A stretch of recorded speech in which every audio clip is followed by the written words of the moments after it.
So happy Monday. Welcome to the pandemic lockdown week, whatever. I think this is actually my fourth week. They let us out of work uh, about a week before most other people. So I had this week, this weird week where my kid was still in school, but I was working from home. And someone asked recently on Twitter, generally, what did you do to cause the pandemic? And I had been working from home most of the time. And my new supervisor, once I got transferred to this new department, said that she would prefer that I work in the office downtown. And so I did. I was there for about a month. And then the lockdown occurred and I'm back working from home, which is actually somewhere I'm more comfortable, if I'm being honest. And this week I'm on vacation. So I have a little more time for writing and creative pursuits, but it still doesn't feel quite like a vacation because, of course, pandemic and kids. So luckily I have a babysitter downstairs. The great aunt is visiting with the kids, so that's awesome. And I'm going to go ahead and read the second installment in the fiction readings that I'm doing. This is from an Other Space story based on a character named Vetchkov Prague that I played 20 some odd years ago. And this story actually takes place a few years ago during one of the later reboots of the game. The story is called Ekaterina's Pride. I don't know, the man in the fedora said, cig dangling from his pudgy lips as he shoved two meaty fists into his trenchcoat pockets.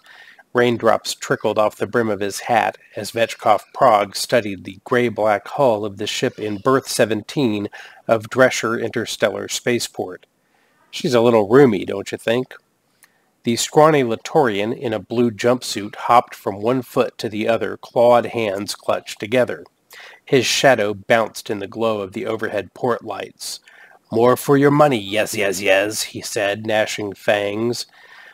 Money hadn't been much of an issue for the private investigator, not since the lucrative settlement with the Pandaren Mining Cooperative on Ungstyr. His wife, Ekaterina, had been among those killed in an explosion aboard the ore hauler Implacable in June 2650.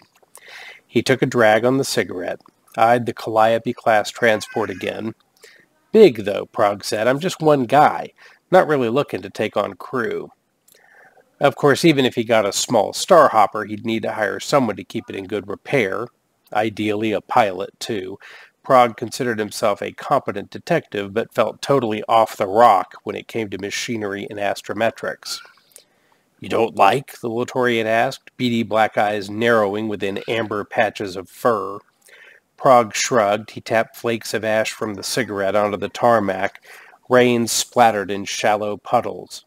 "She's got nice lines, I guess," he said. "Gently used?" "Barely flown," the seller replied. "Longest trip was from Tomenkora to here, just once." Tomenkora. Prague chortled around the cigarette. Homeworld of thieves, mercenaries, and assassins employed by Lord Fagin, the Pirate King.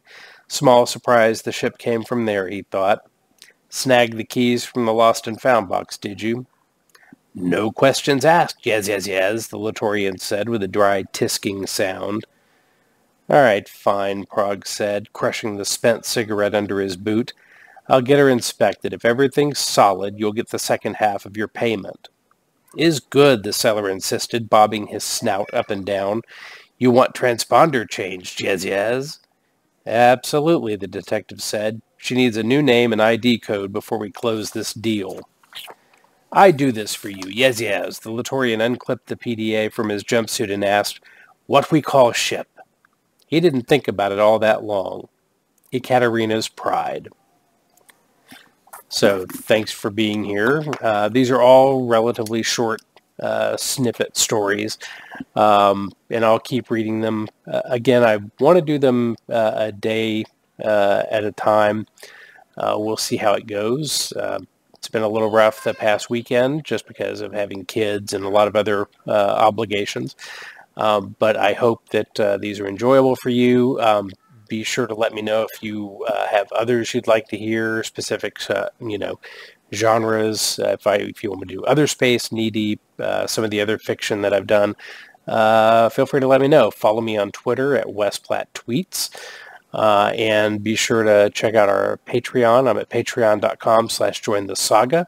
And if you become a patron, I include you in the story of Cypress Knee Mush. You either get a news article written about you at the very basic, or you get to have a building named after you in town. And no matter what, whether you can contribute or not, please consider joining. Sign up for a character. The biography submission form is at cypresskneemush.com. Thanks. Take care. Stay home. Stay safe. Talk to you soon.